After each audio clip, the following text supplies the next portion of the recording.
تو میں نہایت ادب اور احترام کے ساتھ درخواست کروں گا قبلہ محمد کلیم صدیقی صاحب سے کہ وہ تشریف لائیں اور صدارتی کلمات سے ہمیں نوازیں. بسم اللہ الرحمن الرحیم.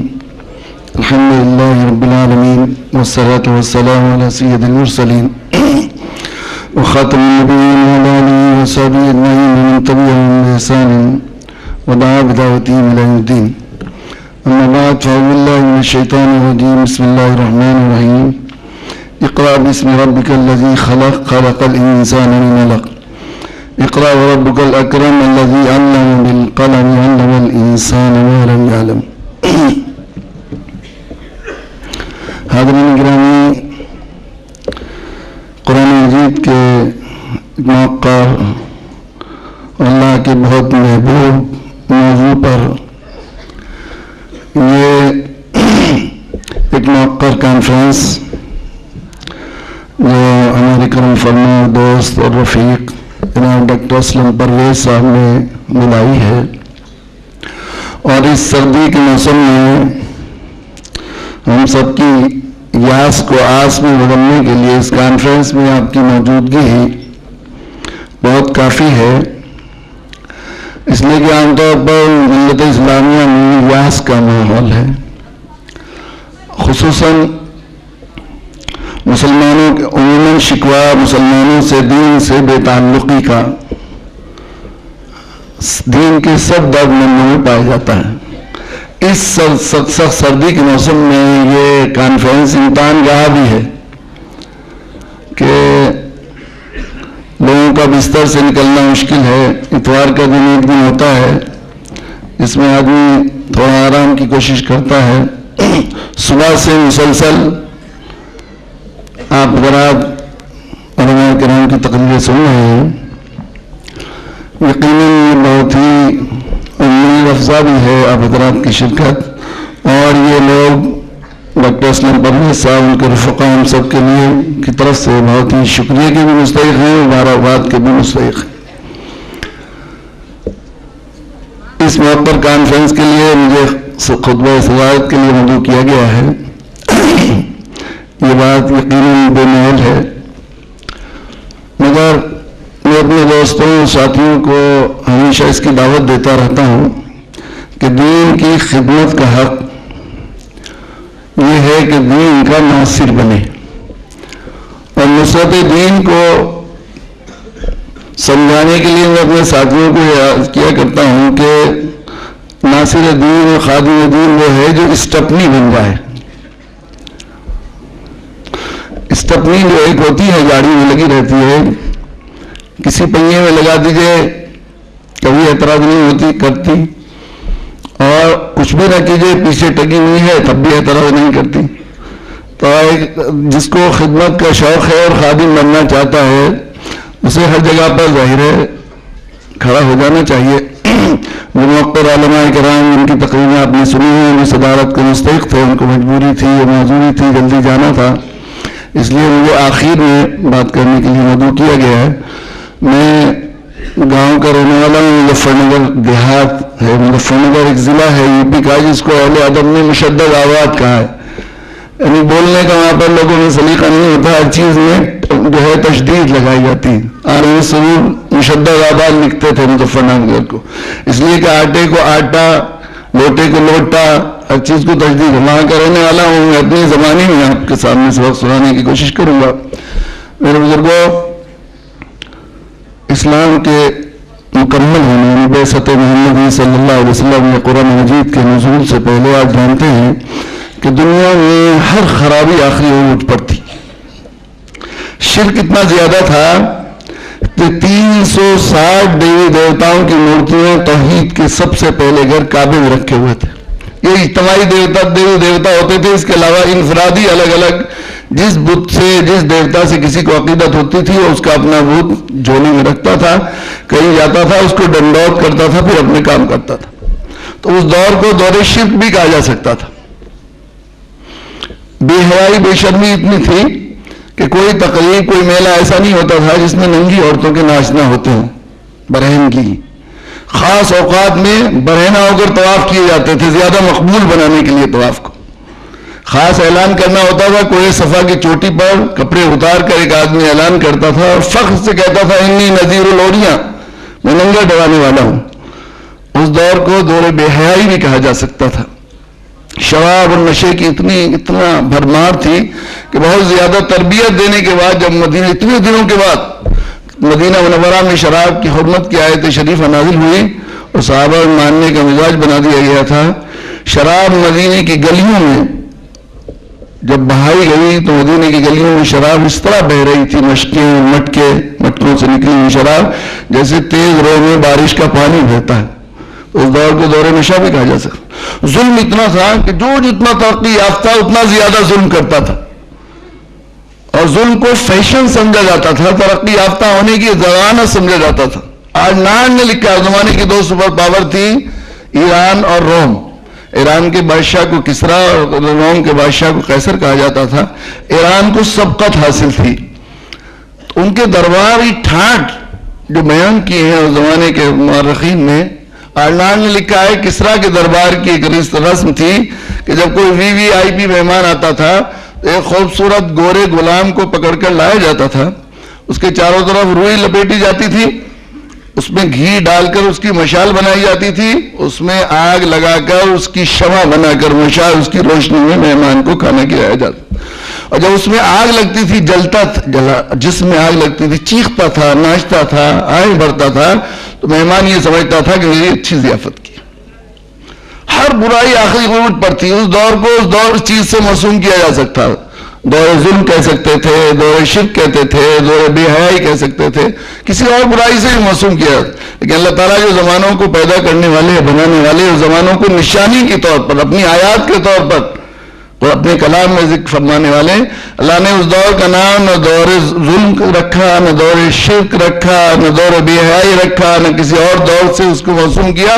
اس دور کا نام اللہ نے دور جاہلیت رکھا، اس لیے کہ ساری خرابیوں کی جڑ تھی جہالت پر، رسموں پر، بے سند باتوں پر، اس لیے اسے جاہلیت کہا۔ اس جاہلیت کے خاتمے کے لیے جب اللہ تعالیٰ نے 600 سال کے بعد آسمان سے وحی کا دروازہ کھولا، اپنے بندوں پر رحمت کی مہر فرمائی، تو غار حرا سے کھٹکا دبایا گیا اس اندھیرے کو، جاہلیت کے اندھیرے کو دور کرنے کے لیے۔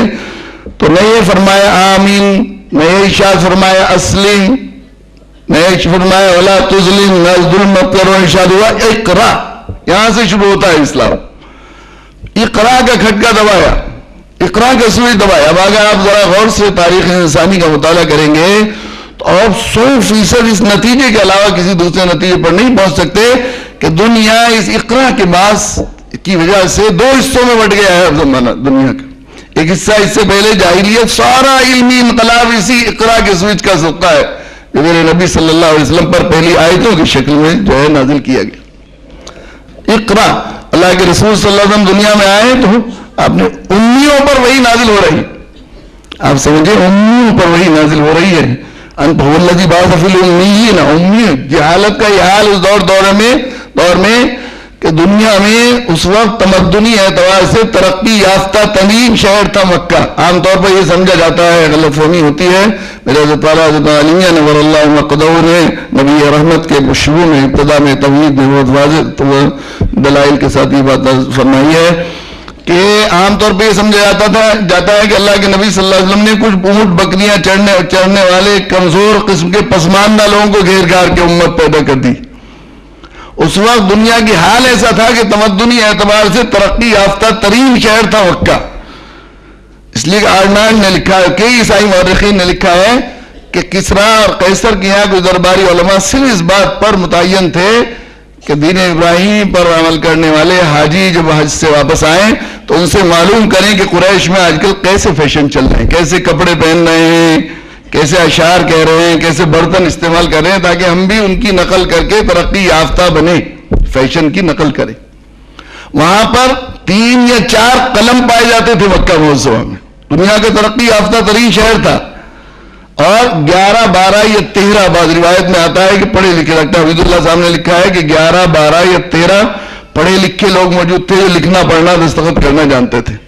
ان میں نازل ہوئی ہے وہی، تو اقرا سے شروع ہوا، اقرا پڑھو، یہاں سے شروع ہوا اسلام۔ علمی انقلاب برپا کیا جناب رسول اللہ صلی اللہ علیہ وسلم نے دنیا میں، اور علم کی دنیا میں بھی ایک انقلاب برقرار کیا. جیسے صبح سے بات چل رہی اقرا بسم ربک الذی خلق, اس رب کے نام سے پڑھو جس نے تخلیق کیا, جس نے پیدا کیا. اقرا خلق الانسان من علق, جس نے انسان کو جمے ہوئے خون سے پیدا کیا. تو علم کی دنیا میں ایک انقلاب کیا, علم کو اس میں رب سے جوڑا اور تخلیق کو, مخلوق کو علم رب سے جوڑا. یہ اصل میں چیز ہے. اس وقت چل رہا ہے بات کہ یہ ساری خیر دنیا میں آئے گی علم کے اس میں رب سے جڑنے سے, اللہ کی یاد سے, اللہ کے خیال سے, مرنے کے بعد کے حساب و کتاب کے استحضار کے ساتھ جو علم پڑھا جائے گا وہ دنیا میں خیر بھلائی انسانیت کے نفع کے کام آئے گا. علم نافع ہوگا. اور جو اس کے بغیر پڑھا جائے گا تو دنیا کا وہ علم جس کو میڈیکل سائنس کہتے ہیں. دیکھیے علم کی تقسیم جو ہے صبح سے کئی مقررین نے بات متوازی کی ہے کہ دین و دنیا, علم دین, یہ بالکل کوئی شرعی اس کی تقسیم نہیں. اللہ کے نبی صلی اللہ علیہ وسلم نے علم کو دو حصوں میں تقسیم کیا. آپ نے دعا فرمائی اللہم انی اسألک علما نافعا, کہ میں علم نافع مانگتا ہوں اللہ آپ سے. اللہم انی اعوذ بک من علم لا ينفع, اللہ جو بے نفع علم ہے اس سے میں پناہ چاہتا ہوں. ایک نافع, ہر نافع علم دین ہے, ہر نفع پہنچانے والا علم دین. اور نافع علوم میں جس طرح ہم دنیا دین کا علم کہتے ہیں, اصل میں اس میں یہ ہے کہ علم نافع کے شعبے ہیں. ایک ہے قانون کا علم, شریعت جس کو کہتے ہیں شریعت. قانون تو جاننا ضروری ہے, جو کام کرنا ہے آپ کو اس کا قانون جاننا عقل کے اعتبار سے بھی ضروری ہے, اس کے بغیر تو یہ قانون کا علم ہے.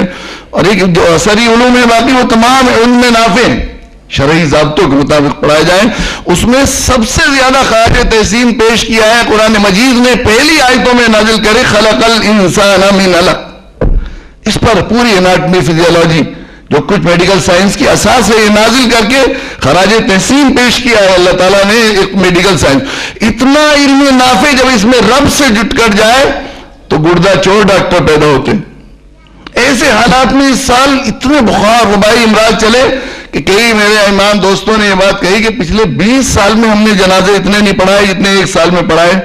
ایسی موت کی ہاہاکار میں کتنی جگہ اسکینڈل پکڑے گئے کہ ڈینگو ہو رہا ہے, یہ ہو رہا ہے. ڈینگو کے سلسلے میں وہ جو ہے لیبس میں ٹیسٹ کے لیے بھیجا گیا بلڈ سیمپل, تو ڈاکٹر نے پوچھا کتنا ہے, اتنا 1,26,000 ہے. کہ 1 لاکھ ختم کر دو, وہ 26,000 لکھ کر بھیج دو. الفاظ کے ساتھ 3 جگہ اور دوسرے تھوڑے سے بدلے ہوئے الفاظ کے ساتھ 4 جگہ آپ کے دنیا میں آنے اور وجود تشریف لانے کا مقصد والذی بعث فی الامین رسولا منہم یتلو علیہم آیاتہ ویزکیہم ویعلمہم الکتاب والحکمہ. اللہ جس نے اپنے رسول کو ہدایت کے سبب ہو, اللہ جس نے امیوں میں سے نبی بھیجا, بعث فی الامین رسولا منہم, انہی سے یتلو علیہم آیاتہ ویزکیہم ویعلمہم الکتاب والحکمہ. علم کے 4 مراحل ہیں, ان کو تکمیل کرنے والے, ادھورا علم دینے والے نہیں ہیں. علوم کے تمام مراحل کی تکمیل کرنے والے ہیں. وقت نہیں ہے تفصیل سے کہ ان مراحل کے سلسلے میں بات کی جائے. اللہ کے نبی صلی اللہ علیہ وسلم دنیا میں تشریف آپ نے فرمایا انما بعثت معلما, مجھے معلم ہی بنا کر بھیجا گیا ہے. آپ کو دنیا میں بھیجا گیا ہے تو معلم بنا کر بھیجا گیا. آپ تشریف لائے تو علم کو صرف شریعت اسلامی, وہ اسلامی قانون ہے. اس میں فرمایا طلب العلم فریضۃ علی کل مسلم, علم کا طلب کرنا ہر مسلمان مرد ہر مسلمان عورت پر فرض ہے. فرض ہے. کسی مذہب کے اصول میں اور فقہ میں یہ بات شامل نہیں ہے. فرض بالاجماع حرام ہے, آپ جانتے ہیں. فرض کا ترک بالاجماع حرام ہے. نماز فرض ہے, نماز چھوڑنے والا مجرم ہے, گناہگار ہے, حرام کا ارتکاب کرنے والا ہے. جس طرح نماز فرض ہے, نماز کا چھوڑنا حرام. روزہ رکھنا فرض ہے, روزہ نہ رکھنا کا چھوڑنا حرام. جس طرح شراب پینا حرام, جس طرح جوا کھیلنا حرام, جس طرح زنا کرنا حرام, جس طرح سور کھانا حرام ہے, اس طرح جاہل رہنا بھی شریعت اسلامی کی نگاہ میں میرے نبی صلی اللہ علیہ وسلم نے حرام قرار دیا. لیکن ہم لوگ رواجی دین جیتے ہیں, اس لیے جن فرائض کا ہمارے یہاں فرض ہونا رواج میں ہے ان کو فرض مانتے ہیں. اس لیے تو بار بار قرآن کہتا ہے یا ایھا الذین آمنوا آمنوا یا ایھا الذین آمنوا ادخلوا فی السلم کافہ. ہے لوگوں, رواجی اسلام کو چھوڑ دو, قرآنی اسلام کو مانو. جاہل لینا حرام قرار دیا. آپ صلی اللہ علیہ وسلم تشریف لائے, دنیا میں، اور آخری حج کے موقع پر جناب رسول اللہ صلی اللہ علیہ وسلم پر آیت شریفہ نازل ہوئی، الیوم اکملت لکم دینکم واتممت علیکم نعمتی ورضیت لکم الاسلام دینا، آج میں نے تمہارے لیے تمہارے دین کو مکمل کیا تو اپنی نعمتوں کا بھی اتمام کر دیا، ورضیت لکم الاسلام دینا۔ شاہ عبد الغنی صاحب پھول پوری بڑا پیارا ترجمہ فرماتے تھے کہ میں اسلام کو دین بنا کر خود راضی ہو گیا کہ میں نے اپنے بندوں پر کتنا بڑا احسان کیا۔ جس دین کو دے کر اللہ راضی ہو جائے وہ دین کیسی بڑی ہو؟ آپ نے فرمایا میں جاہلیت کو اپنے قدموں کے نیچے روننے کے لیے آیا ہوں۔ اللہ کے رسول صلی اللہ علیہ وسلم دنیا میں تشریف لائے تو جاہلیت کو قرآنی انقلاب کے واسطے قرآنی نور سے منور کر کے اپنے قدموں کے نیچے روننے کے لیے آئے۔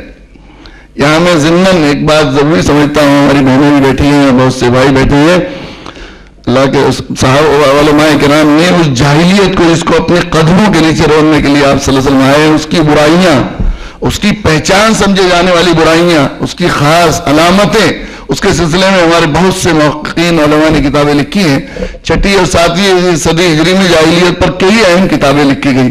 ان تمام محقق علماء کرام نے اس جاہلیت کی کو جس کو جناب رسول اللہ صلی اللہ علیہ وسلم اپنے قدموں کے نیچے روننے کے لیے آئے تھے، اس کی سب سے بڑی برائی شرک کو قرار نہیں دیا، کفر کو قرار نہیں دیا، ظلم کو قرار نہیں دیا، بلکہ عورتوں کا استحصال، عورتوں پر ظلم۔ جیسے بتا رہے تھے ہمارے ڈاکٹر اسلم عبداللہ صاحب آزاد سے کہ عورتوں کے ساتھ کیسا ظلم ہوتا تھا، کیسی زیادتی ہوتی تھی۔ سلام ہو جناب رسول اللہ صلی اللہ علیہ وسلم پر کہ آپ دنیا میں تشریف لائے تو اپنے قدموں کے نیچے جاہلیت کو ڈھونڈا تو آپ نے عورتوں کا مقام بتایا، ان کو ہر موڑ پر اسلام نے ترجیح دی، ان کی عظمت کا اعتراف کیا۔ قرآن مجید نازل ہوا اور اس میں بیٹوں اور بیٹیوں کے پیدا ہونے کے سلسلے میں وضاحت کی گئی، نعمت ہونا ذکر کیا گیا، تو ترتیب یوں قائم فرمائی گئی، یہب لمن یشاء اناثا ویہب لمن یشاء الذکور۔ اللہ تعالیٰ جس کو عطا فرماتے ہیں بیٹیاں اور جس کو نوازتے ہیں بیٹوں سے، بیٹیوں کو پہلے ذکر کیا گیا، بیٹیاں ہونا مقدم نعمت۔ اللہ کے رسول صلی اللہ علیہ وسلم پر یہ اقرا کی صورتیں نازل ہوئی، آپ جانتے ہیں، آپ صلی اللہ علیہ وسلم نیچے اترے، وہ پورا واقعہ آپ میں سے اکثر اہل علم ہیں، جانتے ہیں۔ تشریف لائے تو آپ پر سردی، خوف کی وجہ سے سردی کا احساس ہو رہا تھا، تو آپ نے حضرت خدیجہ سے کہا زملونی، مجھے چادر اڑاؤ۔ آپ نے چادر اڑائی، تھوڑی دیر سے سردی کا احساس کم ہوا تو کہا خدیجہ مجھے اپنی جان کا خوف ہے۔ کیا بات ہے؟ اللہ کے نبی صلی اللہ علیہ وسلم نے پورا واقعہ سنایا تو حضرت خدیجہ رضی اللہ تعالیٰ نے بے منا ایک بات، جملے بے اختیار 7 جملوں پر مشتمل آپ کی سیرت نگاری کا مرقع پیش کیا کہ اس پر کتب خانے قربان ہو جائیں۔ اللہ لا یخزیک اللہ ابدا، اللہ کی قسم اللہ ہرگز آپ کو ضائع نہیں کر سکتا۔ انک لتصل الرحم، آپ رشتہ داروں کے ساتھ بہترین سلوک کرنے والے ہیں، وتصدق القول، اور بات کو آپ سچائی عطا کرتے ہیں، وتؤدی الامانہ، امانتوں کو ادا کرنے والے ہیں، وتحمل الکل، اور ہانپتے کامتوں کا بوجھ بانٹنے والے ہیں، وتکسب المعدوم، اور جو لوگ بے روزگار ہیں، بھوکے ہیں، پیاسے ہیں، ان کو کما کے کھلانے والے ہیں، وتعین علی نوائب الحق، اور حق مرے ہوئے دبے ہوئے حق والوں کو ظالموں سے ان کا حق دلوانے والے، وتقری الضیف، اور مہمان کی خدمت ضیافت نہیں ان کی توقیر کرنے والے۔ یہ حضرت خدیجہ رضی اللہ تعالیٰ عنہ کا جملے بے اختیار جو آپ کی زبان مبارک سے ڈال بڑنا شاہ نے لکھا ہے کہ جناب رسول اللہ صلی اللہ علیہ وسلم کی صداقت کی سب سے بڑی دلیل یہ ہے کہ آپ پر ایمان لانے والی سب سے پہلی شخصیت آپ کی اہلیہ محترمہ حضرت خدیجہ ہیں، جو ذرہ برابر کردار میں جھول ہوتا تو جو بستر میں آپ کے ایک زمانے تک، اس سے پہلے تجارتی رفاقت میں جو دیکھا تھا آپ نے وہ بیان کیا۔ میں گواہی دیتی ہوں آپ اللہ کے رسول ہیں۔ پھر حضرت خدیجہ کو خیال آیا کہ اس پیغام کے سب سے بڑے قدرداں اگر ہو سکتے ہیں میرے بھائی ورقہ ابن نوفل، ان کے پاس گئے، کو پورا واقعہ سنایا۔ پورا سننے کے بعد انہوں نے آپ کی صداقت کی تصدیق کی اور آخر کا ایک جملہ یہ فرمایا، کاش میں اس وقت زندہ ہوتا جب آپ کی قوم آپ کو مکہ سے نکال دے گی۔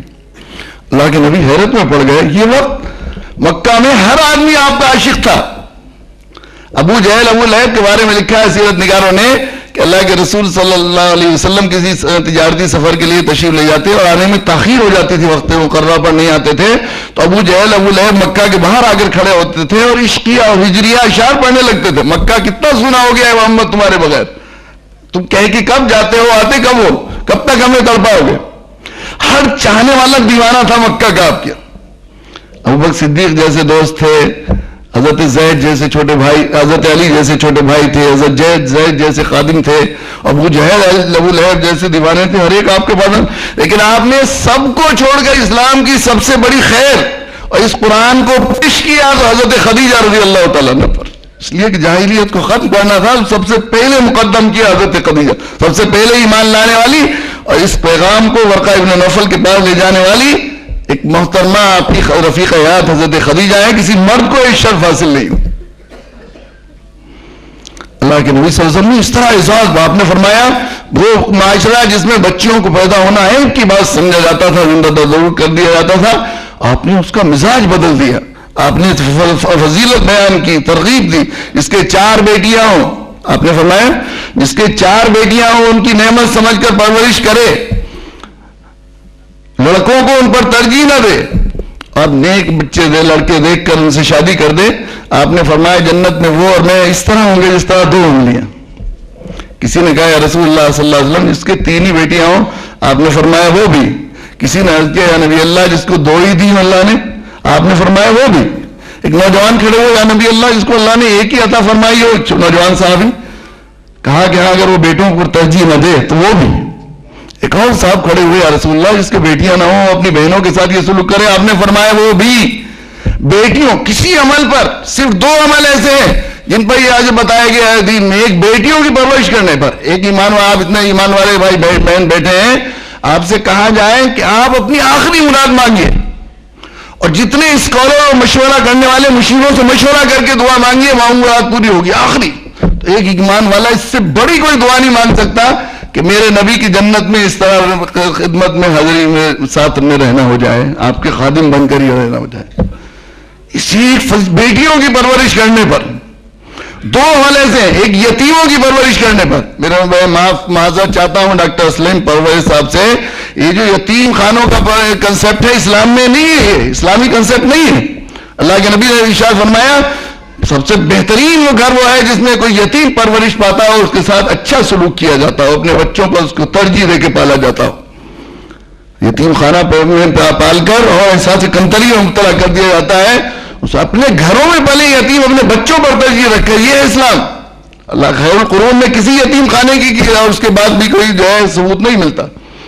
2 عمل ایسے ہیں، ایک یتیم خانوں یتیم کی پرورش پر اور ایک بچوں کی پر، لیکن شرط یہ ہے کہ بیٹوں کو اس پر ترجیح نہ دی جائے۔ یہ بھی آپ سے فرمائے، لڑکا پیدا ہوتا ہے یہ غیر اسلامی اور یہ معاشرتی اور رواجی اور جاہلیت کا زمان رہی ہے، دور ہے جو سمجھا جاتا ہے لڑکے پیدا ہو رہے ہیں تو مبارکباد دی جا رہی ہیں، عقیقے ہو رہے ہیں، خوشیاں منائی جا رہی ہیں، اور بیٹیاں پیدا ہو رہی ہیں تو ہم امام صاحب نہیں مبارکباد، پیر صاحب مبارکباد نہیں دیتے، عقیقے کی تو بات کی، نرسیں پیسہ نہیں مانگتی، ہاسپٹلز میں کیا کیا صاحب بیٹیاں پیدا ہو گئی، ذرا اس پر خوب خرچ ہو رہا ہے، لڑکی اوپر، لڑکا جو ہے وہ اوپر سو رہا ہے، لڑکی بیچاری نیچے سو رہی ہے، بیٹی اگر ایک ہے کمرے کے اندر، پہلے وہ کھانا کھا رہی ہے، گھی اور بالا اوپر سے کھا رہا ہے، لڑکی ہو کر کیوں دودھ پی رہی ہو تم، مردوں سے پہلے کھانا کھا لیا، جاہلیت ہے۔ اسلام نے اللہ کے نبی صلی اللہ علیہ وسلم پر فرمایا میں بیٹیوں کا باپ ہوں، اگر کوئی عزت و شرف کی بات ہوتی تو مجھے عطا کی ہوتی۔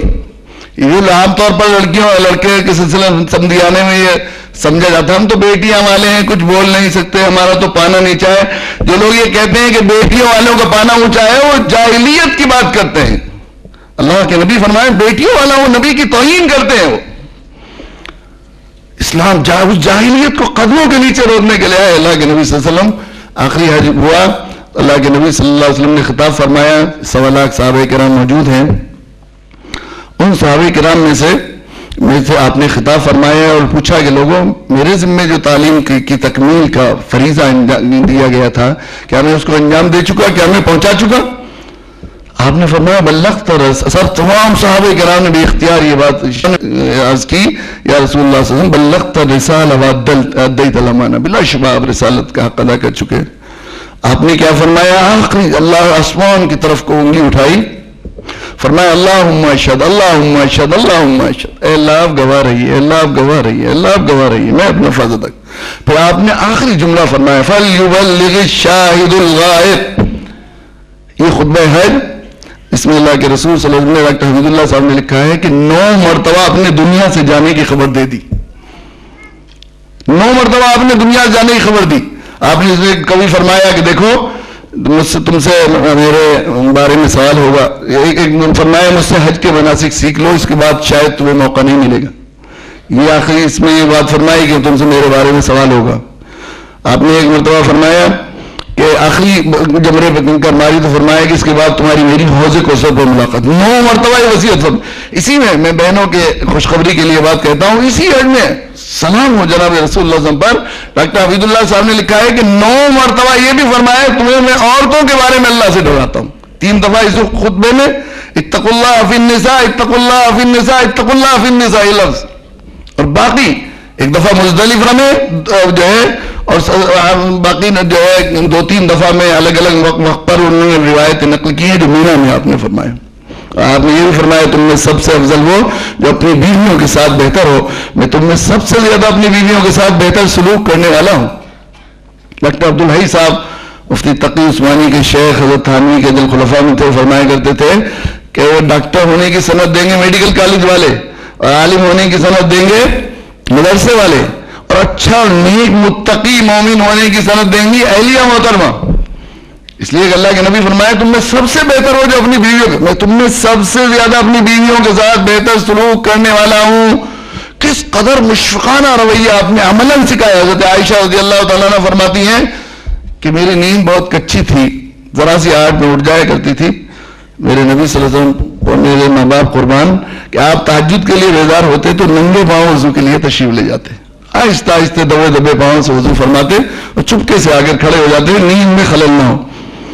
اللہ ابن قیم نے لکھا ہے کہ دیر ہو جاتی سفر سے آنے سے، تجارتی سفر یا کسی دعوتی سفر سے، تو آپ مسجد ہی میں آرام فرماتے تھے.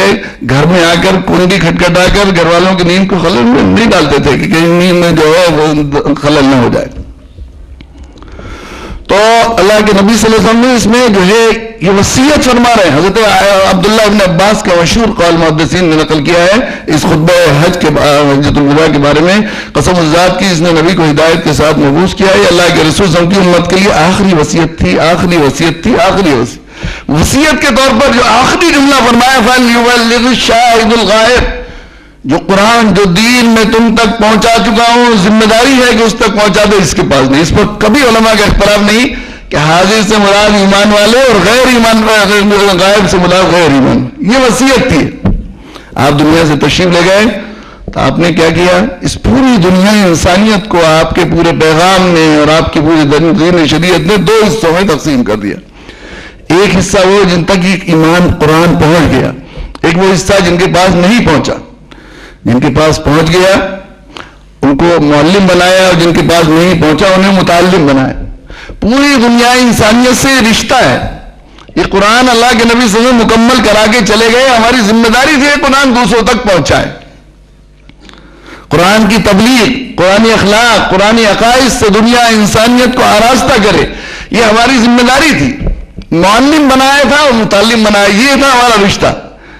یہ رشتہ ایک ایسا رشتہ تھا جس کی وجہ جس پر اگر ہم فائز رہتے، اس کی ذمہ داری کو جو ہے سمجھتے اور ذمہ داری کی ادا کرنے کی کوشش کرتے، تو جو شکایتیں ضمنی طور پر قرآن سے دور ہونے کی، قرآنی اخلاق، قرآنی عادات، قرآنی عبادات اور اطوار اس سے دور رہنے کی ہیں، یہ تو ضمن نہیں حل ہو جاتی.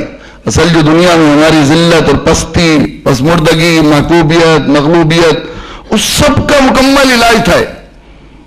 اس لیے کہ دنیا، پوری دنیا انسانی نفسیات ہے کہ معلم کے سامنے ہمیشہ متعلم جھکتا ہے اور فخر کے ساتھ جھکتا ہے، اس کی خدمت کو سعادت سمجھتا ہے. مجھے یاد ہے ڈاکٹر وی پی موریہ ایک مرتبہ وزیر تعلیم ہمارے یہاں بنے تھے، تو ایک استاد تھے علی گڑھ کے جو بچپن سے انہیں پڑھایا تھا اور کفالت کی تھی. تو پہلی مرتبہ کرسی کے بعد ان کے پاس گئے تھے دعا لینے کے لیے، ان کو خوشخبری دینے کے لیے. سردی کا موسم تھا، وہاں پر پہنچے تو اتفاق سے انہیں نہانے کی ضرورت تھی. دیکھا اچھا بیٹا موری آ گئے، ذرا میرے پانی گرم کر دے، کوئی ہے نہیں. اب ان کے پاس کوئی ایسا تو نہیں تھا گیس وغیرہ، کچھ گنے کے چھلکے وغیرہ پڑے ہوئے تھے. ان کو کہا اسی کو جلا لے. چولہے میں دیگچی میں پانی رکھا اور انہوں نے جلانا شروع کیا. وہ سردی کا موسم تھا، سسڑ رہے تھے، پھونک مار رہے تھے، وہ جل نہیں رہی تھی آگ. تو سیکریٹری جو ہے بیٹھا ہوا تھا سامنے، اور کچھ گارڈز وغیرہ بیٹھے ہوئے تھے، وہ ہنس رہے تھے کہ منتری جی کیا کر رہے ہیں. تو تیش میں آ گئے ان کو ہنستے ہوئے دیکھ کے، تم کیا سمجھ رہے ہو؟ وہ اپنے استاد کے پانی گرم کرنے کے حکم کی خدمت پر سینکڑوں ایسی وزارتوں کو جو ہے ٹھوکر مارتا ہوں. انسان کی نیچر ہے کہ متعلم جو ہے استاد کے سامنے جھکنا فخر کی بات سمجھتا ہے.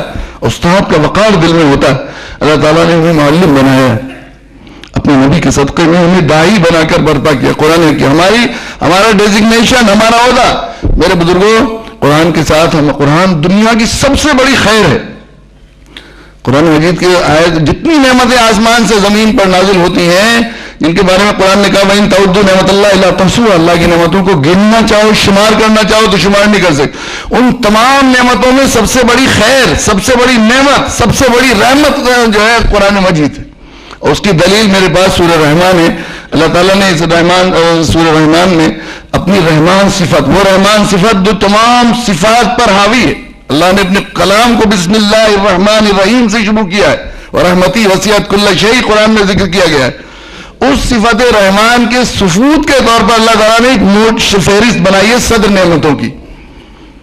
ذکر کرتے جاتے ہیں فَبِأَيِّ آلَاءِ رَبِّكُمَا تُكَذِّبَانِ, جو نہیں تو اس نعمت کو جھٹلاؤ گے, اس نعمت کو جھٹلاؤ گے, اس نعمت کو جھٹلاؤ گے. تو اس فہرست میں جو عنوان لگایا ہے الرحمن علم القرآن, صفت رحمان, خلق الانسان, تخلیق انسان کو بعد میں ذکر کیا. وہ رحمان جس نے قرآن سکھایا, قرآن پڑھایا. اللہ سے زیادہ کوئی نہیں. یا کوئی فہرست بنائی جاتی ہے تو سب سے پہلے سب سے اہم چیز کا نام, میں اشتہار مدرسے کے لوگ ہیں, پروگرام میں کئی اشتہار ہوتے ہیں, بہت سے بنائے جاتے ہیں, شروکا کے نام ہوتے ہیں, لیکن اوپر کیا لکھا, صدر کا نام لکھا, زیر صدارت, فدائے ملت, اور جو ہے مفکر ملت, عارف باللہ وغیرہ وغیرہ لکھ کے رہتے ہیں. جب میں قرآن کی سورہ رحمان کو پڑھتا ہوں تو مجھے ایسا لگتا ہے جیسے اللہ فرمائے رحمان صفت کے طور کے طور پر تمام نعمتیں کس کے زیر صدارت علم قرآن کے, صدر الصدور نعمت ہے. اس نعمت کو جھٹلاؤ, یہ بتا رہے ہیں اللہ تعالیٰ. رحمان صفت کے ثبوت کے طور پر اللہ تعالیٰ نے اس سے بات بھی مستنبط کرتا ہوں میں کہ جو حضرات علم قرآن سے محروم ہیں, تعلیم قرآن سے محروم ہیں, وہ اللہ تعالیٰ کی سب سے بڑی صفت رحمت کے مظہر سے محروم. اور جن والدین نے اپنے بچوں کو قرآنی علوم سے ناآشنا رکھا ہے, قرآن نہیں پڑھایا ہے, وہ والدین لاکھ کہہ کہ وہ اپنے بچوں کے لیے قربانی دے رہے ہیں اور ہم اپنے بچوں پر شفیق ہیں, انہوں نے اللہ کی سب سے بڑی رحمت سے محروم کر کے اپنے بچوں پر بدترین ظلم کیا ہے. ایک بات اور بھی ہے, اور معلمین قرآن کے لیے بھی اس میں بڑا اصول قرآن تعلیم بیان کر دیے گئے. الرحمن والله, بدائی لگتا ہے یوں کہنا چاہیے تھا اللہ کو العلیم علم القرآن, الحکیم علم القرآن, الخبیر علم القرآن. عالم ہے, اس نے سکھایا, حکیم نے سکھایا, اپنی حکمت کے ساتھ باخبر نے سکھایا. لیکن یہ فرمایا الرحمن علم القرآن, یہ بھی نہیں فرمایا الرحیم علم القرآن. یہ اللہ کی دو صفت ہیں, رحمان اور رحیم. دونوں کے معنی مشفق و مہربان کے, لیکن مفسرین علماء کی رائے یہ ہے کہ رحمان کے معنی دنیا اور آخرت میں مہربان, اور رحیم کے معنی صرف آخرت میں مہربان. آخرت میں اہل ایمان پر مہربان ہوں گے اللہ, اور دنیا میں ہر چیز پر مہربان, گالی دینے پر, کافر پر, مشرک پر. جب تک معلم قرآن اس طالبین پر جو ماننے والا ہے, جو یاد کرنے والا ہے, جو خدمت کرنے والا ہے, سب پر مہربان نہیں ہوگا, سوا ظاہر ہے معلم قرآن ہونے کا حق ادا نہیں کر سکتا. یہ اتنی بڑی نعمت ہے, اتنی بڑی رحمت ہے, اس سے کسی طرح کی وابستگی بھی رحمت ہے, اور اس کے لیے ہمیں باہر کے اس کے فضائل ترغیب موجود ہیں. لیکن ہمارا منصب, ہمارا ڈیزگنیشن, ہمارا عہدہ معلم قرآن طے کیا گیا, اس لیے کہ ہمارے لیے وہ رسول جناب رسول اللہ صلی اللہ علیہ وسلم جن کو فرمایا انما بعثت معلما, ان کو بتایا گیا لقد کان لکم فی رسول اللہ اسوۃ حسنہ لمن کان یرجو اللہ والیوم الآخر. دنیا میں حافظ جی, حضرت جی, پیر جی, اچھے مسلمان, متقی مسلمان, فرما روا کچھ بننے کے لیے آپ کے یہاں الگ الگ رواج ہو سکتے ہیں, لیکن میدان محشر یوم آخرت میں اللہ کے سامنے اپنے دین کو, زندگی کو مقبول بنانے کے لیے فی رسول اللہ اسوۃ حسنہ, رسول اللہ کی زندگی میں اسوہ. رسول کس کو کہتے ہیں؟ پہنچانے والے کو, جو اللہ کی طرف سے. اب آیا کیا ہے قرآن, قرآن پوری دنیا تک پہنچانا یہ ہماری منصبی ذمہ داری ہے, ہمارا ڈیزگنیشن, ہمارا عہدہ, ہمارا منصب داعی بنا کر اللہ تعالیٰ نے دنیا میں معزز محترم کرنے کا انتظام کیا تھا, معلم بنا کر بھیجا گیا ہے. افسوس یہ ہے کہ ہم لوگ معلم ہونے کی حیثیت سے ہماری پہچان, ہماری شناخت ظاہر ہے, ہم خود کہہ سکتے ہیں فرض سے جو ہے آپ نے دیکھا ہوگا کہ فرض سے غفلت تو بہت سے لوگ کرتے ہیں، لیکن ایسا کہیں نہیں سنا ہوگا کہ کسی جگہ کسی مدرسے کے معلم، کسی ہاسپٹل کے ڈاکٹر یا کسی جو ہے علاقے کے کوئی عہدیدار اپنا منصب بھول جائے، تعارف بھول جائیں، انٹروڈکشن بھول جائیں۔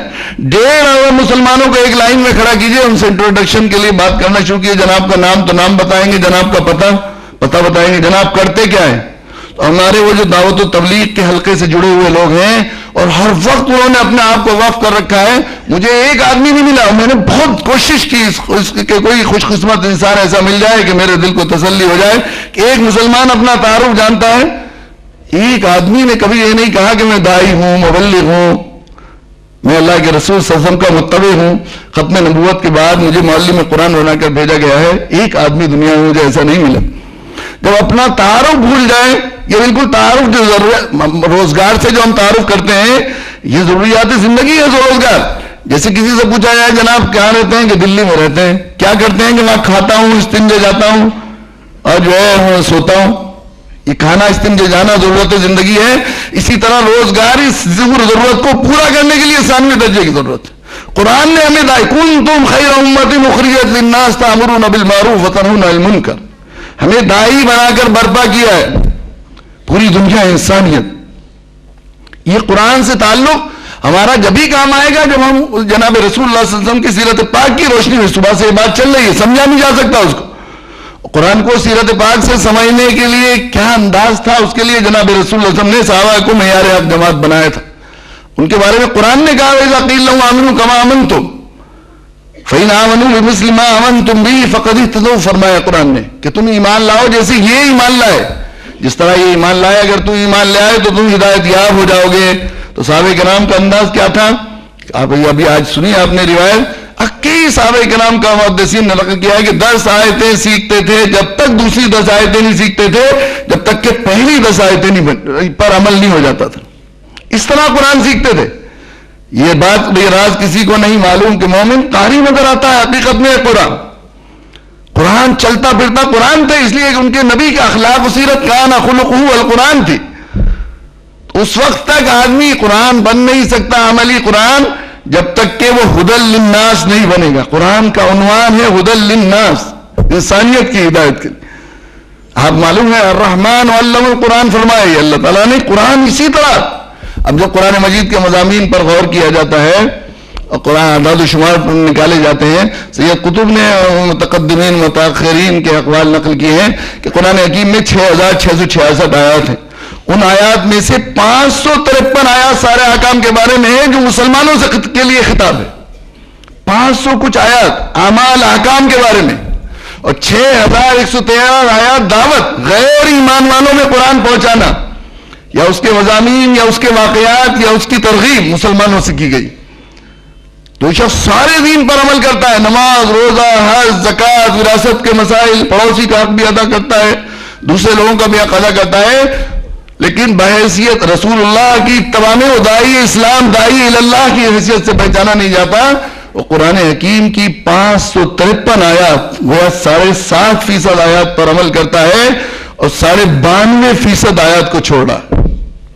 قرآن نے کہا وَتُؤْمِنُونَ بِبَعْضِ الْكِتَابِ وَتَكْفُرُونَ بِبَعْضٍ فَمَا جَزَاءُ مَن يَفْعَلُ ذَلِكَ مِنكُمْ إِلَّا خِزْيٌ فِي الْحَيَاةِ الدُّنْيَا وَيَوْمَ الْقِيَامَةِ يُرَدُّونَ إِلَىٰ أَشَدِّ الْعَذَابِ۔ قرآن کے کچھ حصے کو تم مانتے ہو، کچھ کو نہیں مانتے، تمہیں بتاؤ کہ اس کے علاوہ تمہیں کیا سزا دی جائے کہ تمہیں دنیا میں بھی ذلیل و رسوا کیا جائے، آخرت میں بھی دردناک عذاب میں ڈالا جائے۔ داعی دعوت کو اگر اپنی زندگی کا مقصد مشن نہیں بنائے اس قرآن کو دوسرے تک پہنچانا، اگر ہم اپنی ذمہ داری سمجھتے تو میرے دوستوں نہ یہ ہوتا کہ قرآن پڑھنے میں سے بے توجہی ہے، قرآن کے الفاظ کے ساتھ قرات کے ساتھ جیسا ذکر کیا گیا 4.5% سہارنپور اور مظفر نگر میں قرآن شریف ناظرہ پڑھنے والے مسلمان رہتے ہیں بالغ، جہاں دنیا میں سب سے زیادہ مدرسے ہیں، اور تجوید کے ساتھ کتنا کم پڑھتے ہیں۔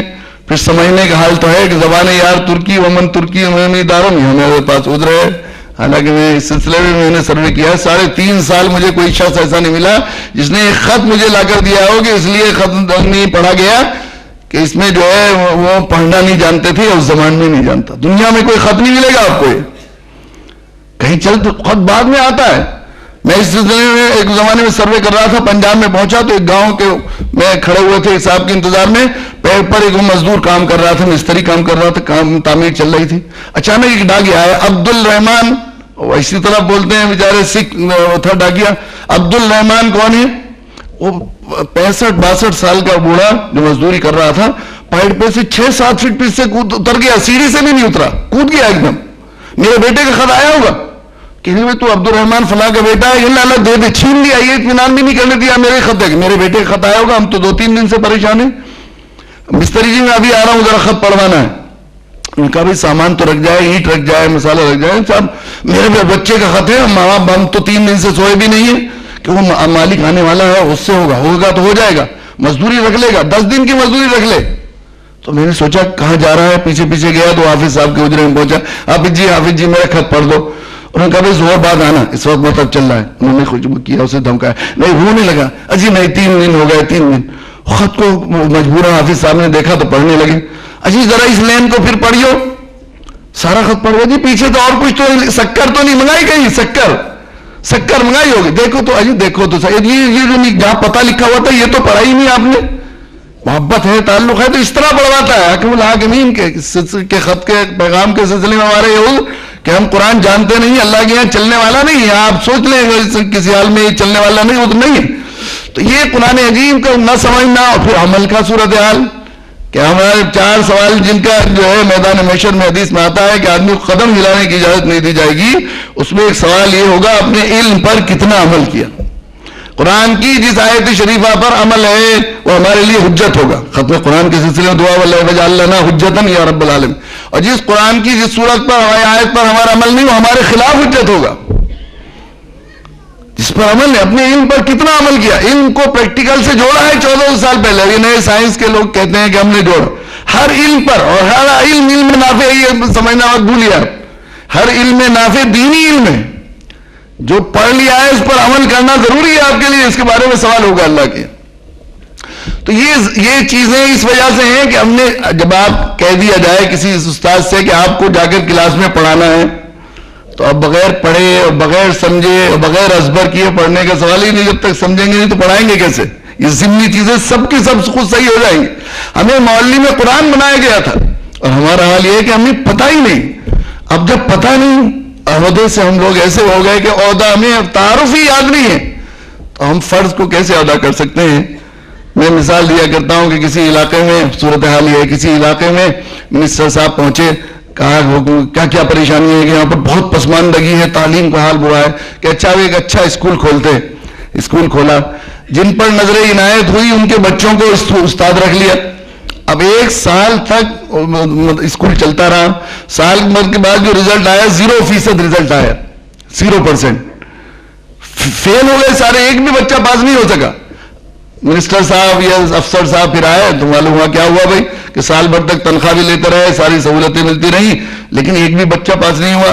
ایسے اسکول کے اساتذہ کے ساتھ منسٹر صاحب افسر صاحب کیا معاملہ کریں گے؟ ان کو ایوارڈ دیں گے، پریزیڈنٹ ایوارڈ دیں گے یا ارجن ایوارڈ یا بھارت بھوشن ایوارڈ ملے گا، یہ کیا ملے گا ان کو؟ ایسوں کو پھانسی دے دی جائے تو کم ہے استادوں کو. اگر سسپینڈ کر دیا تو سمجھیے کہ نظر عنایت ہے. یہ امت جس مقصد کے لیے بھیجی گئی تھی، برپا کی گئی تھی. مسلمان کسی بستی میں رہتے ہیں، وہاں پورے سال میں ایک آدمی بھی مشرف اسلام نہیں ہوا، قرآنی عقائد سے، قرآنی علوم سے آراستہ نہیں ہوا. بغیر ایمان قبول کیے کوئی پاس ہوگا؟ سب فیل ہے نا. اب ایک بھی آدمی مسلمانوں کی بستی میں سال بھر تک رہا اور مسلمان نہیں ہوا تو اس اسکول کا رزلٹ ہے 0%. اب ان اساتذہ کو، ان مسلمانوں کو اللہ کی طرف سے پھانسی کا سزا دی جائے تو کم ہے، دی جا سکتی ہے پھانسی کی سزا. اگر سسپینڈ کر دیا گیا ہے تو احسان ہے.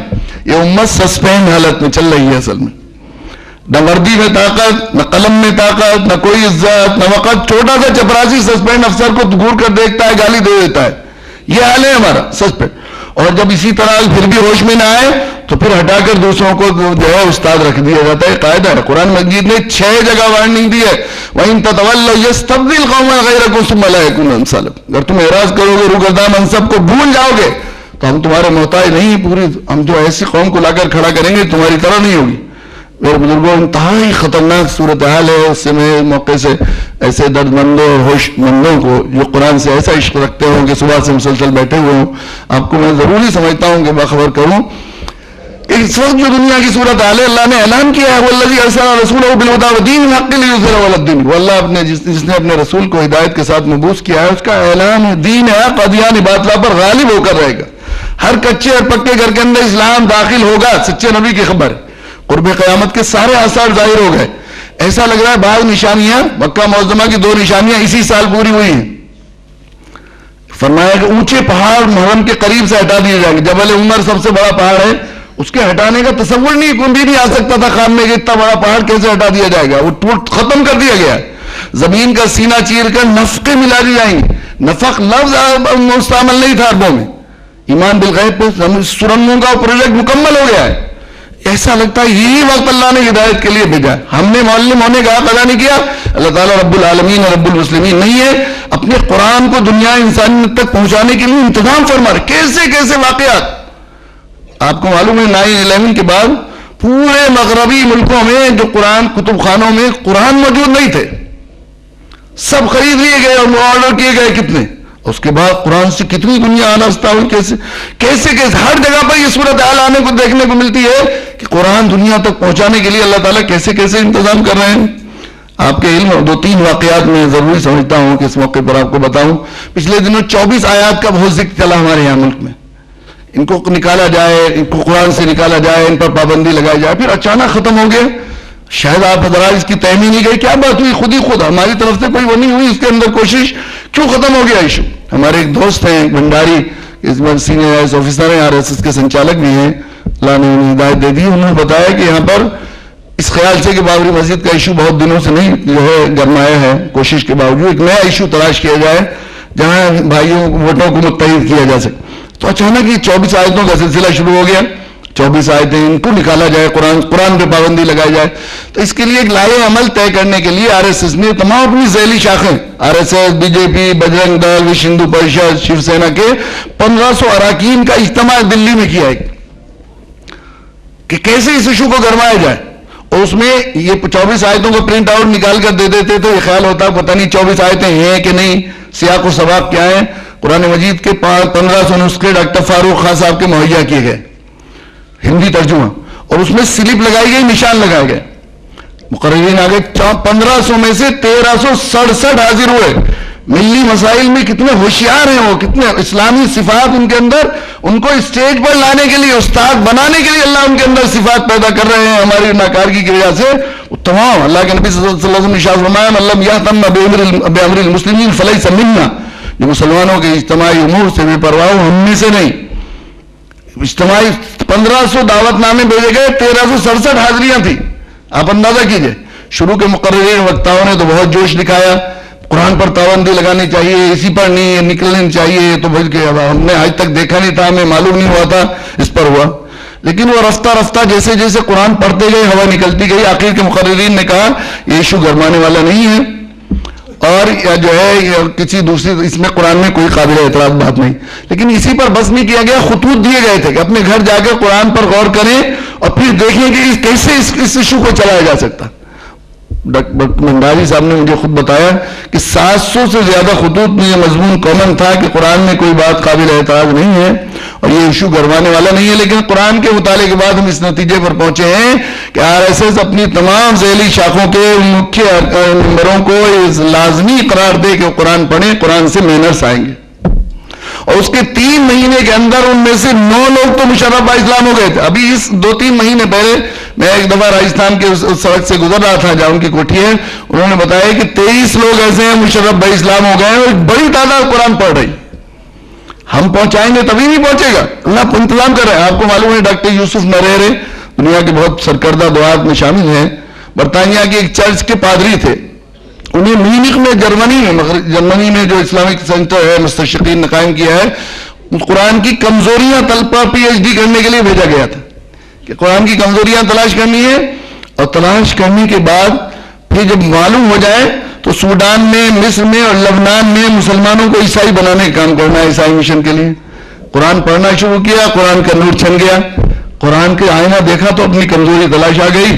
اور مسلمان ہو گئے. یوسف نریرے لکھنے لگے, کہا کہ میں مشن کا نامہ خوار ہوں, حق کی دعوت کے لیے مجھے ایک میدان کار طے کیا ہے, اس لیے سوڈان, لبنان اور مصری میں جا کر اسلام کی دعوت کا کام کروں گا. 1.5-2 سال کے بعد میں گیا. اس سال رمضان میں میری ان سے ملاقات کرائی. ایک شیخ دارانی ہے, انہوں نے, کہ وہ بھی متعارف تھے, مجھ سے ملنا چاہتے تھے. میرے تو اب تو بہت زیادہ دنیا میں کام کر رہے ہو. اس وقت سے 3 ملکوں میں کام کر رہے تھے. 1.25 سال پہلے عرب نیوز, جو عرب میں اخبار آتا ہے انگریزی میں نے ان کی کارگزاری سنی تھی کہ 44,000 عیسائی ان کی دعوت پر مشرف اسلام ہو چکے تھے. قرآن کی کمزوری تلاش کرنے کے لیے گئے تھے. ڈاکٹر راجندر پرساد مشر ہمارے یہاں ایک بہت سرکردہ ویدوں پر اتھارٹی سمجھے جاتے ہیں. ادے پور یونیورسٹی میں سنسکرت کے ہیڈ تھے. بعد میں جب ملی منوہر جوشی جی نے ان سنسکرت یونیورسٹی بنائی انٹرنیشنل یہاں جے پور میں, اس کا وائس چانسلر بنایا تھا. وہ ہمارے یہاں پورا تشریف لائے. بہت کم کھاتے ہیں, بہت کم سوتے ہیں, اپنے مذہب کے مطابق بڑے متقی. کسی کے بارے میں معلوم ہے اس نے ظلم کیا, اس کے گھر نہیں جاتے. بہت مجاہدہ کیا, اس کی وجہ سے باطن ذرا صاف ہو گیا ہے. پھلت آئے, بزرگوں کی بستی ہے اللہ والوں کی. تو ڈاکٹر گجندر پنڈا جو وینر کٹیار جی کے برادر نسبتی ہیں, وہ سنسکرت پڑھاتے ہیں, وہ بھی ساتھ میں تھے. پھلت آگے کہیں گے پنڈا جی کیسے پیاروں کی بستی گئی, کیسے سچے لوگ چلے گئے, یہاں مٹی سے میرا دل چپکا جا رہا ہے جی, چاہ رہا یہی رہ جاؤں. مجھ سے کہنے لگے کہ مولانا دیکھیے قرآن نے مذہب کو مکمل کیا ہے, اور جب تک قرآن کو سمجھے گا نہیں آدمی مذہب کو مان نہیں سکتا, اور ترجمے سے بات سمجھ میں نہیں آ سکتی جب تک کہ خود زبان نہ جانے میرا مالک مجھ سے کیا کہہ رہا ہے. تو میں چاہتا ہوں عربی سیکھنا, کہ آپ کیا انتظام؟ میں نے کہا ہمارے یہاں انتظام ہے, 2 سال اگر چھٹی لے کر آ جاؤں میں تو عربی سیکھ سکتا ہوں اتنی؟ میں نے کہا ہاں بالکل آ جائیے. چنانچہ کہنے لگے کب داخلے ہوتے ہیں؟ میں نے کہا شوال میں داخلے ہوتے ہیں. فارم کب ملتے ہیں؟ میں نے کہا فارم اب مل سکتے ہیں کیا؟ تو میں نے اپنے دوست نے حافظ عزیز ان سے کہا کہ ذرا فارم لے آؤ دفتر. نہیں میرا مطلب ہے ودیا ایسے تھوڑی آتی ہے, ادب کا خیال نہیں کریں گے, میرا مطلب مجھے جا کے لانا ہے فارم. خود گئے آفس, فارم لے کر آئے. میں نے پوچھا پنڈت جی آپ کو کیسے تعلق پیدا ہوا قرآن سے, انٹروڈکشن کیسے ہوا, کسی نے قرآن دیا؟ کہ نہیں ایسا نہیں ہوا. بلکہ کیا ہوا, انہوں نے کہا کہ میں جو ہے ادے پور میں جا رہا تھا تو کسی گھر سے قرآن گایا جا رہا تھا. میں نے اپنے ایک شیشے سے کہا کہ جا کر دیکھو کون سا گائن گایا جا رہا ہے. وہ گئے, جا کر انہوں نے کہا کہ قرآن پڑھا جا رہا ہے, عرب کے امام ٹیپ ریکارڈر ہے اس میں بج رہا ہے. کہا اگر یہ قرآن ہے تو سچی ایشوری وانی ہے. اس کی کیسے کہنے ہیں آپ پنڈت جی کہ ویدوں کو سننے اور پڑھنے کے بعد دل سے جیسے سیاہی کے بادل ختم ہوتے ہیں, اس سے 100 گنا صرف اس کی آواز سے میرے دل سے بادل سیاہی کے ختم ہو رہے ہیں, اندھیرا دور ہو رہا ہے. میرا ظلمات الی النور, الفاظ کے جو سمجھ نہیں رہے. قرآن پڑھنا شروع کیا. مجھ سے کہا بھی میں گئے, جب بعد میں وائس چانسلر بن گئے تھے, ایک پروگرام میں جانا ہوا تو وہیں آ گئے. آگے کہنے لگے مولانا آپ گواہ رہیے کہ قرآن کے ایک ایک شبد کو میں سچی ایشوریہ وانی سمجھ کر اس پر ایمان رکھتا ہوں. ہم پہنچائیں گے جبھی نہیں پہنچے گا. ہمارا حال تو یہ ہے کہ ابھی قرآن لوگوں تک پہنچائیں گے, اس پر مسائل ہی وہ چل رہے ہیں کہ دیا جا سکتا ہے. کتنے لوگ روز یہی پوچھتے ہیں کہ غیر مسلموں کو دیا جا سکتا ہے کہ نہیں دیا جا سکتا. قرآن سے تو تعلق ہے, نہ سیرت سے تعلق ہے, نہ اس کی ہے. عجیب عجیب واقعات اتمام حجت کے ملتے ہیں. ایک واقعہ تو ایسا جھنجھوڑ دینے والا ہے. گجرات کے معاملے کا فساد ہوا تو دوست آئے, کچھ آپ کے حالات بہت خراب ہیں, اس وقت آپ چلیں, کچھ امید سے بنے گی. اچھا سفر کیا میں نے 93 میں. تو مولانا غلام محمد استانی بڑے عالم ہیں, بڑا ایسا اللہ تعالیٰ کی نشانی, ان کا کام کارنامہ جتنا انہوں نے کیا ہے اپنی چھوٹی سی عمر میں. تو استان ان کا گاؤں ہے. ان کے بھائی ہی چہزاد بھائی عبداللہ میرے پاس پھلت آئے کہ آپ گجرات آئیں گے تو ہمارے گاؤں میں ضرور آئیں گے. میں نے کہا اچھا میں آؤں گا ضرور. استان گئے تو ان کے چچا تبلیغی جماعت کے بہت پرانے لوگوں میں ہیں, دوسرے ملکوں میں ہر وقت لگاتے ہیں, بڑے اللہ والے آدمی ہیں. تو ہم نے سوچا کہ ان سے بات کریں گے, دعا کی درخواست بھی کریں گے, کچھ اپنی اپنی ہائے بھی ان کے سامنے کریں گے. ملنے کے لیے گئے.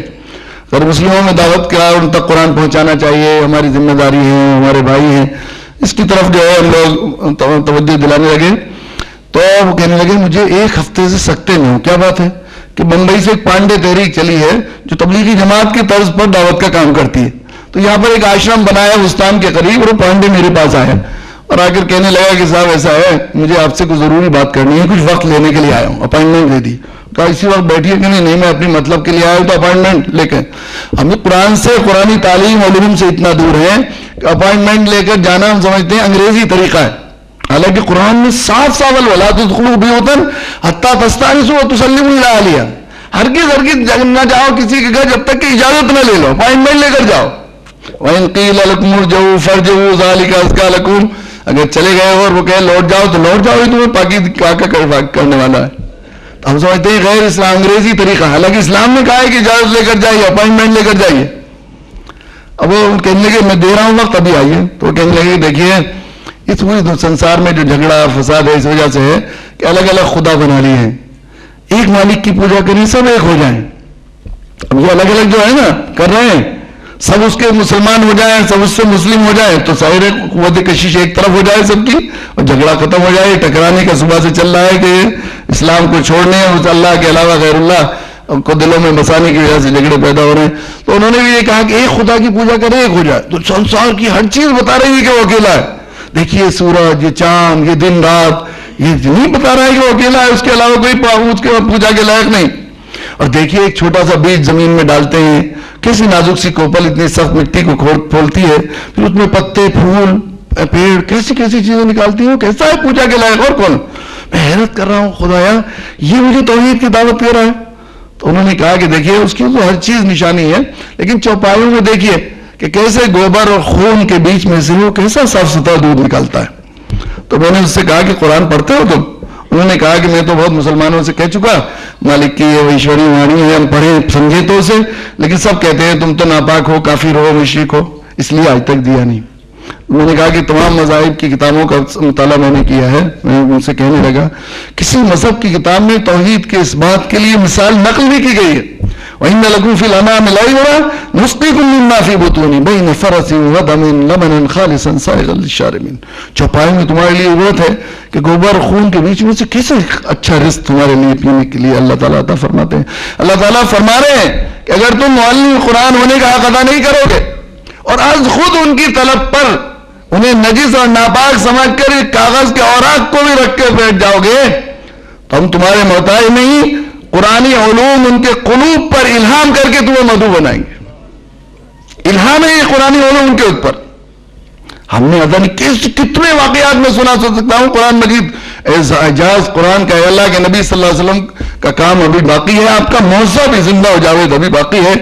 شرط یہ ہے کہ ہم اس کے حق کو ادا کریں. اس کے حق ادا کرنے کا سوال ہی نہیں. قرآن پر عمل مکمل ہو ہی نہیں سکتا جب تک کہ قرآن مجید کے 6113 آیات کو نظر انداز کرے گا. 6666 آیات میں سے، اس لیے کہ جزوی طور پر مسلمان ہونے کا حکم نہیں دیا قرآن نے. یا ایھا الذین آمنوا ادخلوا فی السلم کافہ، اے ایمان والو اسلام میں پورے داخل ہو جاؤ. آدھا تیتر آدھا بٹے نے مکمل طور پر قرآن کو مانے. مکمل طور پر قرآن کو ماننے والا ہو نہیں سکتا جب تک کہ ہدی للناس نہیں بنے گا. اور جب ہم داعی اور مولوی میں قرآن اپنے کو سمجھیں گے، ایسا ہو نہیں سکتا کہ قرآن نہ پڑھے، ایسا ہو نہیں سکتا کہ قرآن سمجھے نہیں. اور جب یہ بھی اللہ کے اندر رکھا ہے جس چیز کی آدمی داعی دوسرے کو دعوت دیتا ہے اس کا عمل کی خود توفیق ہوتی ہے. اللہ تعالیٰ نے انسان کی اصلاح، جس خیر کو آپ اپنے اندر پیدا کرتے ہیں دوسروں کو دعوت دینا شروع کیجئے، جس برائی کو اپنے اندر سے نکالنا چاہتے ہیں دوسروں کو روکنے کی کوشش کی. اسلام نے یہ طریقہ استعمال کیا ہے کہ داعی بنا کر انسانیت کی اصلاح کا انتظام کیا ہے. یہ ہے علمی دین ہے. میرے بزرگوں ایک بات اور کہہ کر میں خاص نقطے کی طرف توجہ دلاؤں گا کہ قرآن مجید اقرا سے شروع ہوا. 100% یہ علمی دین ہے اور علم کی خصوصیت یہ ہے وہ نقل سے محفوظ ہوتا رہتا ہے. اگر علم نقل کرنا محفوظ کر دیں گے بخل سے اور کتمان علم اس لیے شریعت میں حرام ہے. جس میں بہت سے لوگ سوء حافظہ کی شکایت کرتے ہیں طلبہ، تو میں نسخہ بتایا کرتا ہوں، آپ تجربہ کر لیجیے. جس چیز کو آپ یاد کرنا چاہ رہے ہیں سبق کو اس نیت سے یاد کیجئے کہ مجھے یاد کرنا ہے، اور ایک اس نیت سے یاد کیجئے کہ دوسرے کو سنانا ہے یا پڑھانا ہے. تو آپ کو اتنی محنت میں وہ بات کہیں زیادہ اچھی یاد ہو جائے گی جب آپ یہ سوچ کر یاد کر رہے ہیں کہ دوسرے کو پڑھانا ہے اس کے مقابلے میں جو اپنے یاد کرنے کے لیے. اور 3-4 دفعہ کسی کو سنا دیں گے محفوظ ہو جائے گی. علمی دین ہے نقل سے اس لیے کتمان علم اسلام میں حرام ہے. حضرت مولانا ادریس صاحب کاندھلوی رحمۃ اللہ علیہ قرآن مجید جو کچھ ہمارے پاس پہنچا ہے اس کو دوسرے تک پہنچانا ہمارے ذمے فرض ہے اور یہ منصبی فریضہ ہے ہمارا. حضرت مولانا ادریس کاندھلوی رحمۃ اللہ علیہ کا لطیفہ جو ہے لکھا ہے ان کی سیرت نگاروں نے ان کے بارے میں کہ وہ دارالعلوم میں امتحان گاہ میں ان کی ڈیوٹی ہوتی تھی تو طلباء جب ان سے سوالات پوچھتے تھے پرچہ لے کر آ جاتے تھے، حضرت یہ سوال کا جواب بتا دو، سب کو بتا دیتے تھے. حضرت مدنی رحمۃ اللہ علیہ سے شکایت کی کہ مولانا ادریس صاحب کی ڈیوٹی لگتی ہے سارے طلباء کو پرچہ حل کروا دیتے ہیں. وہ بلایا مولانا سنے ہیں کہ آپ طلبہ کو پرچہ حل کروا دیتے ہیں کہ ہاں حضرت، کہ کیوں؟ کہ حضرت کتمان علم حرام ہے. جو چیز مجھے معلوم ہے اگر کوئی مجھ سے پوچھے گا، اب سلبی طور پر بھی حرام ہے، ایجابی طور پر بھی حرام ہے. سلبی ایک تو یہ طریقہ ہے کوئی پوچھے نہ بتانا، ایک یہ کہ ہمارے ذمہ بتایا گیا ہے ان کو پڑھانا، پہنچانا، نہ پہنچانا، یہ بھی حرام ہے. کتمان علم، جن علوم کے جو جس علم کو نقل کیا جائے گا، اگر یہ حفاظت کا ہماری ذمہ داری نہیں کی، انا نحن نزلنا الذکر وانا لہ، ہمارے ذمہ ہے اشاعت قرآن. اشاعت قرآن ہوگی تو حفاظت قرآن فطری طور پر خود ہو جائے گی.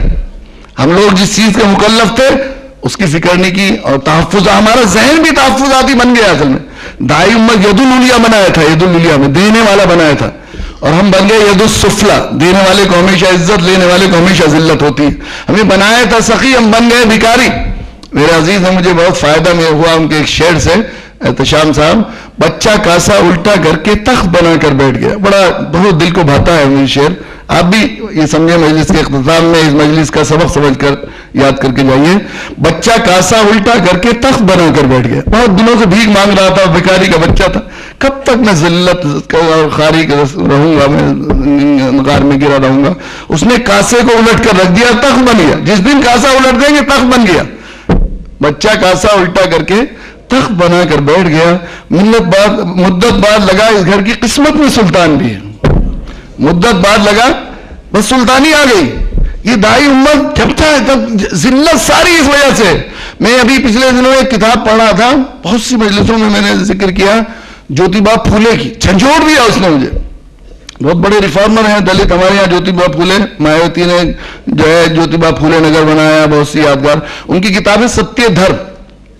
اس میں انہوں نے اس کا ایک عنوان لگایا ہے، بھارت میں مسلمانوں کے پتن کے کارن.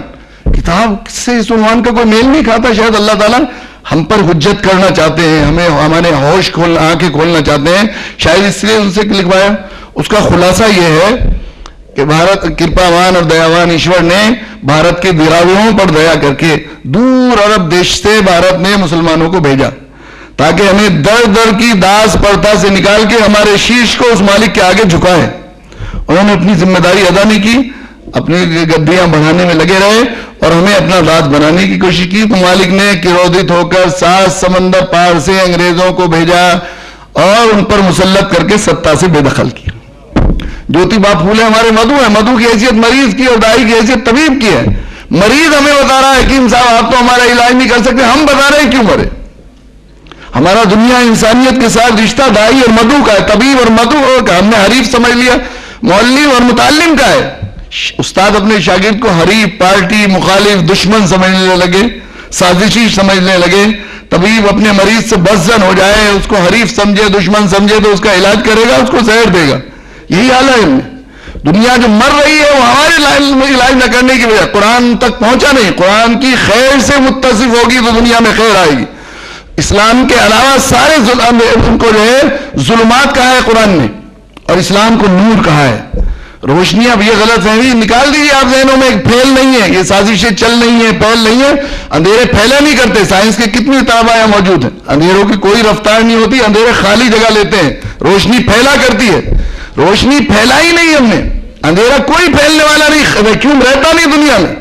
ہم نے روشنی پھیلا ہی نہیں. روشنی اور روشنی ہوتی ہمارے اندر. یہ بھی بات ہے، میں نے بہت بار یہ بات کی، بہت تفصیلی مضامین اس پر لکھے ہیں کہ روشنی کی خصوصیت یہ ہے، روشنی کا نیچر یہ ہے. نور کہہ کر قرآن نے مسلمان کی ذمہ داری بھی بتا دی ہے. روشنی جہاں آتی ہے روشن کرتی ہے. روشنی کے اختیار میں نہیں کہ روشنی ہو روشن نہ کرے، بس کے نہیں ہے. اس کے نیچر میں رکھی ہی بات نہیں. چھوٹے سے چھوٹا جگنو ریڈیم کا ایک بلب اگر ہوگا، ریڈیم کا ایک موتی، وہ بھی اپنے بساط بھر اندھیرے کو دور کرے گا. مومن کے دل میں اگر قرآنی نور آئے گا تو ایسا ہو نہیں سکتا مومن ہو اور دائی نہ ہو. یہ الگ ہو سکتا ہے کہ روشنی کی غلط فہمی ہو گئی ہے، یا روشنی کی تصویر ہو، یہ بات ہو سکتی ہے، یا فیوز بلب اپنے آپ کو بلب کہنے لگے تو یہ بات ہے. تو ہماری ذمہ داری ہے کہ ہم قرآن کو دوسرے تک پہنچائیں. ہم دائی بالقرآن اور معلم قرآن بنا کر بھیجا گیا ہے. اگر ہم معلم قرآن اپنے آپ کو سمجھنے لگیں تو عامل بالقرآن، حامل بالقرآن، قاری بالقرآن اور فہیم بالقرآن سب کچھ زندن ہو جائیں گے. ضرورت اس بات کی ہے کہ اس پس منظر میں قرآن کا مطالعہ کریں. اور نئی سائنسی ایجادات اور ذرائع ابلاغ نے اتنا آسان کر دیا ہے قرآن کو. اللہ نے اپنے بندوں تک پہنچانے نہیں کیا، پہنچانے کا انتظام. واشنگٹن پوسٹ کے ایک نمائندے میرے پاس آئے، کیا بات ہے کہ اتنا اسلام کے خلاف پروپیگنڈا ہو رہا ہے اور جو ہے دنیا میں اسلام بہت زیادہ تیزی سے پھیل رہا ہے، کیا وجہ ہے؟ تو میں نے کہا ایسا ہے کہ ایک زمانے میں لوگ مسلمانوں سے اسلام کو سمجھتے تھے. اب ذرائع ابلاغ کی کثرت نے، خصوصاً انٹرنیٹ کی ایجاد نے قرآنی اسلام لوگوں کے بستر تک پہنچا دیا، اس لیے لوگ آج خود اسلام میں آ رہے ہیں. ہم لوگ حجاب بن رہے ہیں. صورت سچی بات یہ ہے کہ ہم لوگ مولوی بننے کے بجائے حجاب بن رہے ہیں. آپ نے پڑھا ہوگا اور مغان میں انٹرویو آیا تھا ڈاکٹر سعید اور وجے کمار ملہوترا کے پھوپھی زاد بھائی، جو دلی میں قلیوں کی جماعت دیکھ کر، دلی پرانے اسٹیشن پر قلیوں کی جماعت دیکھ کر متاثر ہوئے. باہر ہونے والی اجل قوم میں ڈسپلن کس نے پیدا کیا؟ اسے پڑھنا چاہیے. قرآن پڑھا تو دماغ کھل گیا، ایک دم اسلام قبول کر لیا. کرنے کے لیے بے چین ہوئے، ادھر ادھر پھرتے رہے. یہاں 1 سال تک دلی میں رہے. بہت سے لوگوں کے پاس گئے، ڈر کے مارے لوگوں نے کلمہ نہیں پڑھاتے تھے. کسی نے کہا پھلت چلے جاؤ. پھلت تشریف لایا، میں کسی سفر کے لیے نکل رہا تھا، بڑے جذبے میں کہنے لگے کہ مسلمان ہونا چاہتا ہوں، اگر آپ کرتے ہو تو کر لیجیے، آپ بھی منع کر دیجیے. میں نے کہا کھڑے کھڑے پڑھیں گے، بیٹھ جائیں گے؟ ان کا میں نے کہا بیٹھ جاؤں گا. بیٹھ گئے. میں نے کلمہ پڑھوایا. میں نے کہا آپ کو کس نے اسلام کی دعوت دی؟ ان کا مجھے کسی نے اسلام کی دعوت نہیں دی، اسلام نے خود اسلام کی دعوت دی. پھر وہ پورا واقعہ سنایا انہوں نے. اس زمانے میں واجپئی جی یہاں پرائم منسٹر تھے، اس زمانے کی بات ہے زوال کی. تو یہاں سے وہ چلے گئے، ان کا انٹرویو لیا تو انہوں نے ایک بات کہی کہ مسلمانوں کے لیے کچھ پیغام دیں گے. انہوں نے کہا کہ بات بہت کڑوی ہے مگر مجھے کہنی ہے کہ نفع کی ہے کہ بلکتی اور پیاسی انسانیت تک قرآن اسلام آپ لوگ پہنچا نہیں سکتے مسلمان، تو قرآن اور بلکتی پیاسی انسانیت کے درمیان حجاب بننے سے ہٹ جائیے. ہم لوگ قرآن کے درمیان پردہ بنے ہوئے. کتنے واقعات قرآن تک لوگوں تک پہنچانے کے، اور کس کس ذریعے سے لوگ اللہ تعالیٰ اپنے بندوں تک قرآن پہنچا رہے ہیں. اور اس کے برخلاف دوسری صورت یہ ہے، لوگ اسلام میں آ رہے ہیں جوک در جوک بڑی تیزی سے. اور ڈاکٹر اسلام عبداللہ نے کیسی امید افزا مغرب کے ملکوں کے حالات بتائے. دنیا میں سب جگہ یہی حال ہے. نیروبی میں ابھی 14,000 لوگوں نے اسلام قبول کیا. ملاوی میں 1.25 لاکھ لوگوں نے، پریزیڈنٹ آف ملاوی کی موجودگی میں 2 تاریخ کو اسلام قبول کیا. مجھے جانا تھا ان دونوں فنکشن میں، بیماری کی وجہ سے نہیں جا سکا اجتماعی طور پر ایسی تیزی. لیکن جس تیزی سے لوگ اسلام پہ آ رہے ہیں، اسی تیزی سے لوگ اسلام سے جا رہے ہیں، مرتد ہو رہے ہیں. یستبدل قوما غیرکم ثم لا یکونوا امثالکم. کتنے لوگ قادیانی ہو گئے. 25 سال ایک مدرسے کے محتمم رہے، قادیانی ہو گئے. یہاں یہ جو ہے بالکل قریب میں، سونی پت کے قریب میں گروکل ہے، وہاں پر ڈاکٹر ان کے جو ہے پنڈت شری رام شرما کے حقیقی بھتیجے وہاں کے ڈائریکٹر تھے اور ریسرچ اسکالرز کو پڑھاتے تھے. وہ ایک کے ایس راما راؤ، غیر مسلم جو ہے مصنف ہیں کے ایس راما راؤ، ان کی کتاب ہے اسلام کے پیغمبر پڑھ کر عاشق رسول محمد احمد بن رہے ہیں. اور اسی جگہ ایک حافظ قاری محمد طیب سہارنپور کا رہنے والے مرتد ہو کر شام سندر بن رہے ہیں. اللہ کے رسول صلی اللہ علیہ وسلم کی معاشرتی زندگی میں گناونے جملے کہہ کے دنیا سے انتقال ہو رہا. ادھر سے جانے کی ادھر بلا شبہ ابھی یہ انفرادی تبدیلی ہے، من حیث القوم تبدیلی کے بعد نہیں. ابھی اسٹیج چارج ایسا لگ رہا ہے جیسے جیو تو آگے آیا ہے تبدیلی کا، لیکن ابھی چارج نہیں ملا. بس اتنی ہے. اگر ہم نے اپنی ذمہ داری کو ادا نہیں کیا اور ہمیں اللہ نے معلم بنا کر اور طبیب بنا کر دنیا انسانیت کے لیے جو رحمت العالمین نبی کا نائب بنا کر ہمیں رحمت بن کر چھانے کی ذمہ داری، قرآن کس کے پیغام کو پوری انسانیت تک پہنچانے کی ذمہ داری، اس کو ہم نے ادا نہیں کیا، تو وقت قریب ہے کہ اسٹیج ان کو دے دیا جائے. وہ ساری صفات ان کے اندر پیدا، ساری صفات عجیب عجیب چیزیں ہیں. اتنا ہمارے میرے بھانجے کی ایک لطیفہ سنا کر اپنی بات ختم کرتا ہوں کہ ہمارے بھانجے کے بچے کا کی ختنہ ہو گئی تو ایک خلیفہ جی آئے، نائی ختنہ کر رہے تھے. میں اتفاق سے وہاں اپنی بہن سے ملنے کے لیے گیا تو انہوں نے بتایا کہ خلیفہ جی نے پہلے بیچارے غریب آدمی تھے، مکان بنایا 2 منزلہ. میں نے کیا بیٹے سعودی عرب چلے گئے وہاں دکان کر لی عام طور پہ؟ نہیں جی میں اتر کاشی گیا تھا چھٹیوں میں، تو وہاں 550 لوگوں کی ختنہ کی بچوں کی. ایک کی 500 روپے فیس تھی، لوگ 1000 بھی دے دیتے تھے. میں نے کہا اتر کاشی میں کہاں ختنہ، وہاں مسلمان نہیں ہے کہ صرف 2 بچے مسلمان تھے، باقی سب غیر مسلموں کی ختنہ کی. یہ ایک رکاوٹ سمجھی جاتی تھی آدمی کو کہ بھائی اسلام میں اللہ تعالیٰ لانے اسٹیج پر آج دوسرے پس منظر میں دیکھ رہے ہیں.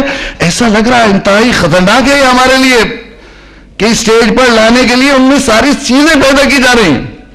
اس سے پہلے کہ بالکل یہ تبدیلی ہو، ایک دائی ایک مبلغ نے آپ کو آواز لگائی ہے. اس وقت تک دائی بن نہیں سکتے جب تک کہ قرآن سے جڑیں گے نہیں. اور قرآنی پیغام بلغ ما انزل الیک من ربک کا ہے، جو نازل کیا گیا ہے اسے نہ کرنا ہے، اللہ کی طرف سے بھیجا ہوا اس کو پہنچانا ہے. یہ ذمہ داری ہے اور اس ذمہ داری کے حامل ہمیں بنایا گیا ہے. اس پر فخر بھی کرنا چاہیے, شکر بھی کرنا چاہیے, اور یہ شکر فخر جبھی ہمارے لیے ہو سکتا ہے جب ہم داعی بالقرآن بن جائیں. اللہ تعالیٰ نے اس قرآن کے پیغام کو پوری انسانیت تک پہنچانے کی جو ذمہ داری دی گئی ہے اسے ادا کرنے کی توفیق نصیب فرمائے. ان محسنوں کو جنہوں نے ایسی پیاری اور ایسی خوبصورت مجلس سجائی ہے اپنی طرف سے اپنی شاہ نشانہ عطا فرمائے, اور ان کے اس جذبے میں اللہ تعالیٰ اللہ کرے زور شباب. مولانا ڈاکٹر صاحب کا وہ سن رہا تھا خطبہ تو بار بار شعر یاد آ رہا تھا, اللہ کرے زور شباب اور زیادہ, اللہ مزید فضل. واخر دعوانا الحمدللہ رب العالمین.